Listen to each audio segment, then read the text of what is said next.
So what's dinner like at your house? Dinner at my house. Well, it depends on what night, and it depends on if it's my husband asking for something special or my daughter. So if it's my daughter, it's either grilled cheese or pizza. If it's my husband, it's either Mexican food or a grill of some sort, some meat on the grill. He's Texan. Well, that was actually my next question, is whether your daughter is a good eater, but apparently your daughter and my son could go out on a date and be perfectly happy. They're about the same age, right? Yes. Yeah. On the all-starch, all-white diet. Oh, so, yes, nice, yes. nice. Yes. I think most kids are these days. How did the show come about for you? You know what? It actually came about pretty organically, I have to say. I've always been a person who loved to cook. I grew up in a household with my mother and my grandmother and my aunt who all cooked, and it was just a love that I had, another little side passion. And then as I got older and started traveling the world for shows like Saved by the Bell and things like that, my love of cuisine and different, being in different countries kind of just blossomed even more for food. And then it became like having people over, and I love entertaining. So my friends would just kind of joke and be, let's go have dinner at Tiffany's. And ding, oh, wait, that could be a show. And walked into Cooking Channel and pitched the idea, and they actually thought it was cool. So there you go. How do you reconcile looking amazing, and in your field you kind of have to, with actually eating a lot of really good food? I know. To me, everything in life, my key word is balance. I try to eat a little cleaner. No drinking no drinking at all right now, but no drinking during the week, eating a little clean, going to the gym every day, and having some fun on the weekends. What was the first recipe that you mastered, or the first dish that you mastered, where you really realized that you could feed other people? It's funny. I don't know if I remember the exact dish that I made. It may have been my enchiladas. I'm not sure. And it was definitely, I think, winning my husband over. That was probably, and really my friends too, but really kind of people asking for the recipe. Mm-hmm. It's like when someone asks for the recipe, I'm like, oh, that must be good. I just remember I read Nigella Lawson said in an interview years ago that if you can master a roast chicken, you can do anything. Well, like everyone has to have like their signature dish. And roasted chicken I actually did that on the special. I did my roasted chicken on the special for Dinner at Tiffany's, the very first episode. And that's something we make a lot at home. And what's your, I guess, do's and don'ts for entertaining? If I was coming over to your house, no alcohol, obviously. I'm kidding. I'm totally kidding. No, there's still alcohol allowed. Mm-hmm. It's just, I'll sit there and watch you. Be very jealous. The do's and don'ts. As a guest or as a host? Both. Okay. As a host for me, the do's that are important is I need to make sure I know if anybody has restrictions, because that really makes it hard when someone comes out, yeah, I'm gluten-free and I can't eat that pizza. Oh my God, that is so irritating. So irritating. I need to make sure I know that ahead of time, and I usually do now with most of my friends. I like to know what they're drinking, because I always think that a dinner party is much more fun when you're drinking. Mm-hmm. But that's me. Not that I'm condoning a lot of, alcoholism for anybody. The don'ts. I'm a big advocate for being late. I don't like people who are late, and especially when I'm in the kitchen cooking and I'm trying to make a time of when everything's ready, I'd like for you to be on time as well. Is your husband a good cook? No, he's horrible. Sorry. But he's really good at dishes, and that's what he does.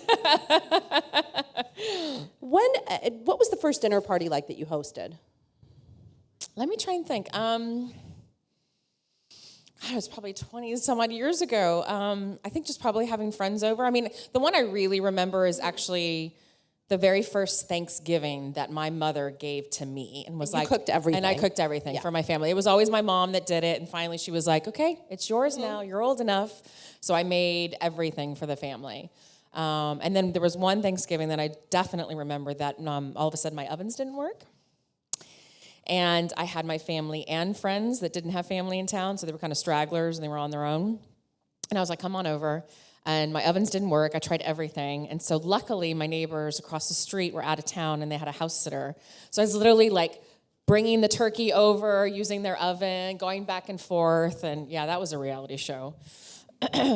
Do you guys have, especially now that you're based in LA, you finished White Collar here, but do you guys have a dinner routine? Like, do you eat dinner together every night, or is it kind of more fluid than that?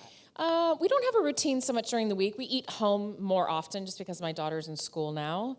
But there are some nights that, are special that we'll go, have dinner out as a family. But weekends are more where we spend time cooking. Sundays are my favorite day of the week because it's the day where I get up in the morning and I go to the farmer's market. I get stuff for the week. I prepare things that I'm going to have for the week. And I love having Sunday dinners. Sunday dinners are my favorite. If I was going to cook one thing that I could kind of save during the week, what would it be? What would you say to do? To cook early and then save it, like Tupperware kind of thing? Yeah, or freeze and like reheat during the week. Oh, gosh. Well, roasted chicken's super easy. Meatloaf is another one. Meatloaf, No. Really? You haven't had mine. Just saying. And the thing I do a lot that's really easy that you can freeze is pizza dough. Really? Because it's time consuming a little bit to make your own pizza dough. But if you make it ahead and you break it apart, and just put it in little place settings of, each pizza, throw it in the freezer and then you just defrost it. What's been your biggest cooking debacle? That one where my ovens didn't work. Well, yeah, I guess that was pretty big. You need an oven. And in terms of the show, how does it come together? Do you come up with the recipes? Do you guys have? I know that they test them like crazy at the Food Network. So yeah, we do. What's the process like? It is. Like last year, I was still living in New York doing white collars. So on my off days, I would literally go down to Food Network, which is at the Chelsea Market, and I tested all my recipes out with an amazing team that I have. And then we did about half the recipes there, and then I went home back to LA, and then I talked to my food producer, and we would go back and forth, and I would keep testing recipes, and I'd send them to her, and she'd be like, well, try it a little bit like this, or, that's a really great idea, let's keep that one, or, do that. How many times do you retest a recipe before it's kind of final? I honestly didn't have to retest many. Some of them were more plating ideas that I like the aesthetic of making sure a dish looks good, too. So it was a lot more of the decor and plating of a dish and of a recipe more than changing the actual recipe. And do you have any particularly weird food cravings now? Well, with my daughter, I was much more of a sweet, craving, and this has been much more savory. And I hate to say it, but pickles I could eat every day. Really? Yeah, the ice cream I could really do without, but the pickles, yeah. Well, that's why you look amazing. Oh, thank you. And I have to ask you, how did Jimmy Fallon get the amazing, incredible Saved by the Bell reunion? I know. Because he's Jimmy Fallon. He just called you out? We've been getting pressure for about 5 years to do that reunion. We did a reunion on the cover of People magazine, and we thought all that was going to be fun, and it was going to suffice everybody's desire to see us together. Well, that didn't happen. They wanted more, and so Fallon kept kind of pressuring us, and then Mark Paul, of course, who plays Zach, went on and did a really funny, very funny skit that did, got a lot of feedback, and then I kind of had my own little like sort of thing that I did for Fallon on Funny or Die, and it just kind of became a back and forth, and it ended up just trying to find the right time to do it. Jimmy Fallon's head writer Mike, who was an avid Saved by the Bell fan, wrote the most amazing skit, and none of us could say no. And we ended up doing it. Why do you think the show has endured so much? Like I don't the fascination. know. You tell me. I think it's weird. Well, what do you hear from fans? Everybody says that it was just their childhood and it's what they watched, and I find it strange, but People just a little show on Saturday morning. I mean, it was like that or Tom and Jerry, but I don't know. Has your daughter seen it? She's seen it a little bit. I mean, she's still too young to understand what we're talking about. But she kind of laughs and, oh, that's Mommy Young. And I'm like, yeah, it was. Does your daughter understand what you do, or does she think like Mommy cooks for a living? Mommy's a good chef. Well, it's funny when she describes her mommy and the things that Daddy does well and Mommy does well. It's funny that she describes me as being Mommy's a really good cook, which I think is very sweet. And right now it's all about the baby, like it's all about, having a brother. But I think she understands. I mean, she's been seeing me on TV since she was born. So I don't know. That's a hard question because she's still 4.5, and she sees me on TV and she knows the difference between TV and live now and all that. But I don't think she gets what that really, really means. I don't know. What's been the coolest thing you've ever gotten her to eat? The coolest thing I've ever gotten dirty? No, her to eat. Oh, but dirty, I'll take that too. Like, what kind of show are we doing now? Okay. Kelly Kapowski gets dirty. After dark. What I've tried to get her to eat? Or what you've gotten her to eat that you've been like, yes. You know, I've really tried because I feel like forcing kids will only make it worse. So I've actually felt like I really have never forced her.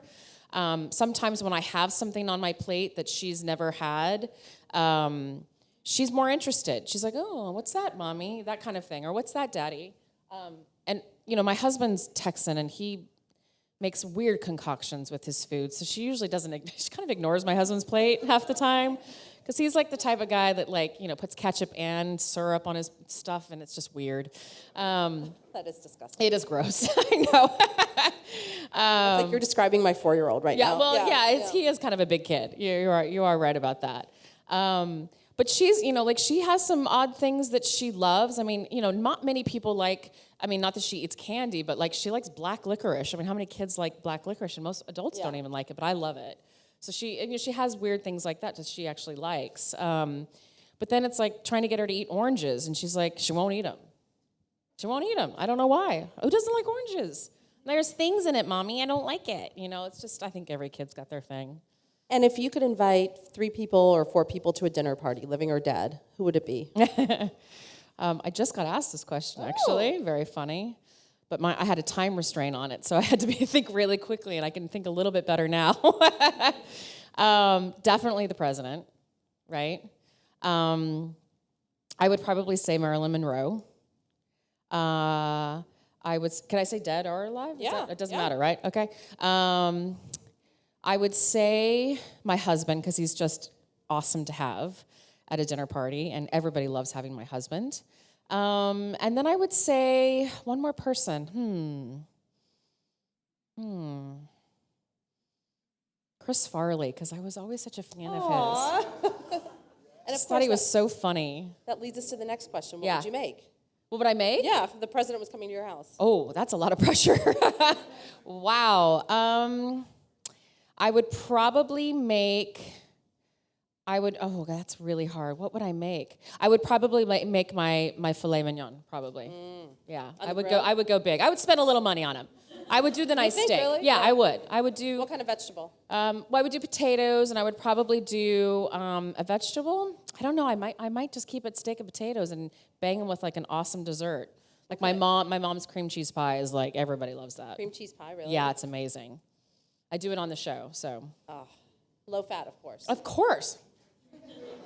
Do you try to eat healthy, or I do very much. Oh yeah, it's not like I'm eating cream cheese pie every day. I mean, you wouldn't know that, but oh, stop! You look great. Like really, really.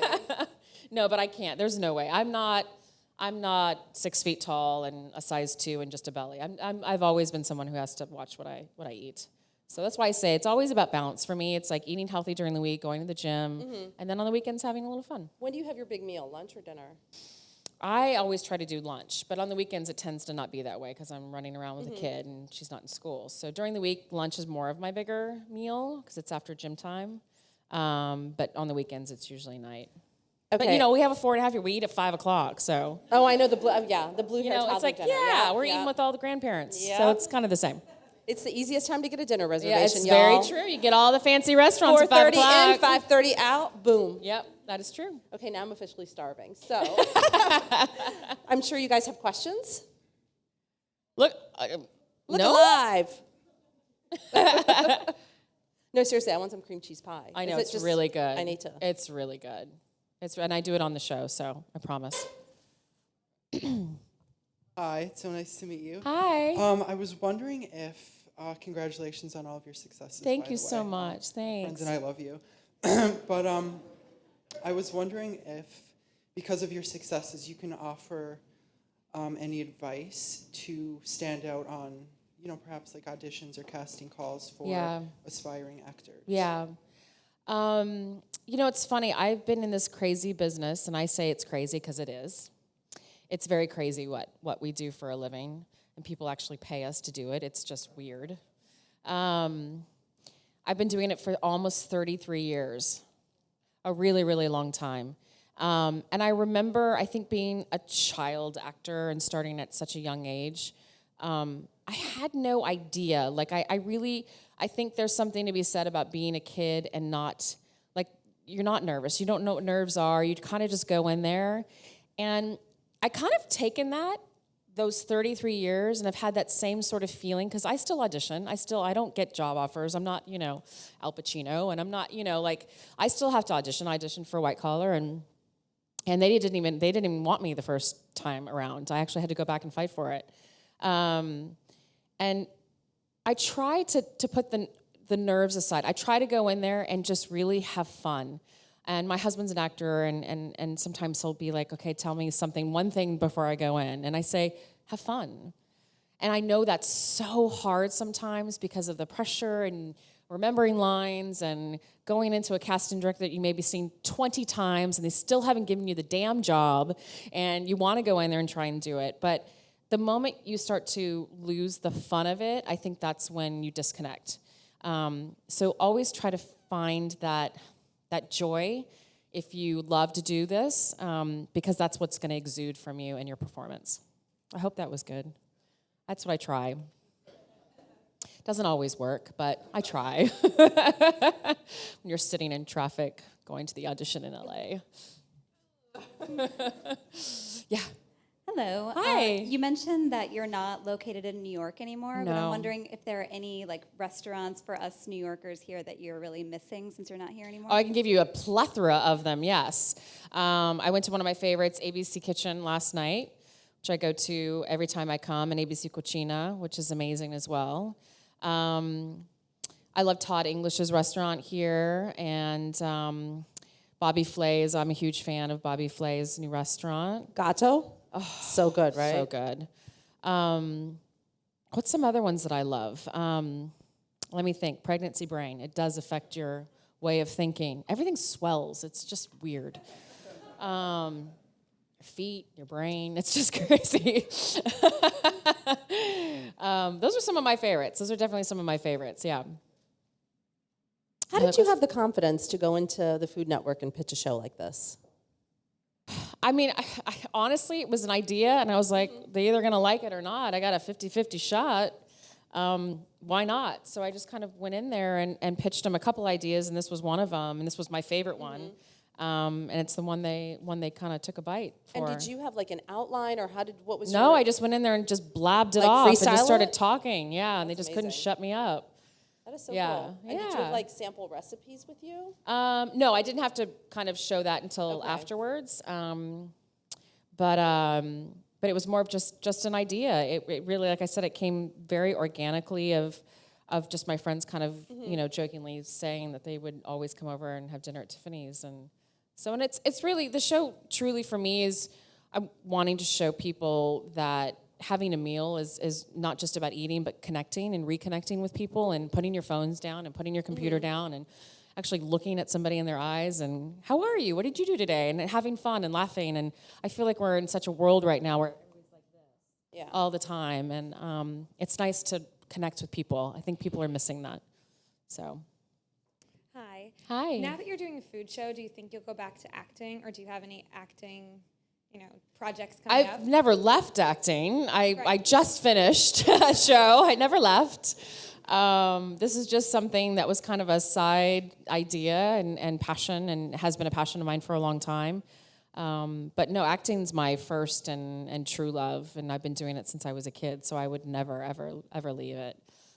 It just kind of comes at perfect timing that I'm barefoot and in the kitchen, and pregnant. Oh my God! And the fact that you got to stare into Matt Bomer's beautiful blue eyes. I know, for all it those was seasons. awful. It was the worst job in the world. Yeah. I met him at a party, and I was literally blinded. I was just I know. The whole cast. I mean, but he is lovely, and Tim DeKay played my husband. I couldn't love more, and Willie Garson, who I just adore. I mean, it was the greatest cast in the world. I had the best job for 6 seasons. It was amazing. And to be in New York. Yeah.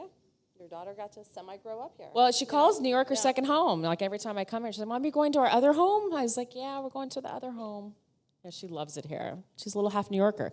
She was made in New York. Oh. Yep. I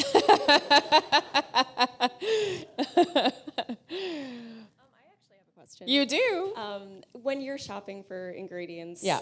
Do you kind of go to local farmers markets? Are you all about like local ingredients and all that? I try to be. We have a great farmers market. There's two actually by us in Los Angeles that I tend to go to almost every week. There's also great companies that deliver if I don't get a chance and I'm traveling, that deliver organic, produce. I live in California. We grow a lot of our stuff. We have 5 chickens. Yep, I have 5 chickens. You have chickens? I have Oh my God, chickens. that's amazing. I do. I have 5 chickens. We get fresh eggs every day. And I grow a lot of our own vegetables, and we have fruit trees. And so what I don't grow, I buy it usually at the farmer's market. Absolutely. Yeah. I had no idea that you were a chicken farmer. Well, it was my husband's idea. I had chickens when I was growing up. He had chickens when he was growing up. So he was like, we should have chickens for Harper. And I was a little skeptical at first. They are pretty filthy animals. Well, they're birds, and Yeah. they poop all the time, people. All the time. Like, literally all the time. And they are not intelligent. They're actually, you know what? I have to say, they actually are pretty smart. They really are. They know where the food goes. They follow us to the car every morning when we go to school with Harper because they know they're going to be thrown out with some snacks of hers, Like, they're actually pretty smart. And Harper is such an animal lover and has been since day one. Like, she carries these things around like a purse, It's like, it's hilarious. And they know it, and they're very comfortable with her, and it's very funny. We don't eat our chickens, by the way. We just use them for their eggs, and they are our pets for sure. But yeah, so it's we have a little farm in Los Angeles. We have time for one more question. One more? Oh, come on, people. I know it's cold, but surely. Hi, I'm Mike. Hi, Mike. Do you have a favorite guilty pleasure meal, like something that's not even remotely healthy at all? I have a million of them. I have absolutely a million of them. I could go real old school, and I love warm chocolate chip cookies, fresh out of the oven with homemade ice cream. Who doesn't love that? I think probably my guiltiest pleasure, and it's only because it's on the brain because I can't have it, is my wine. Miss it terribly. I could pour that over some ice cream right now. I was just thinking that. I was like, cream cheese pie and Forget wine. the hot fudge. I want the wine over it. Well, thank you guys so much for coming out on this lovely spring afternoon. Oh, yes. It's really, the weather's So quite nice, lovely yes, here. Yes, I'm sure you miss living in New York every second that Yeah, you're I there. do. I miss Yeah. it terribly. Well, thank you, and thank you, Tiffany. Thank you.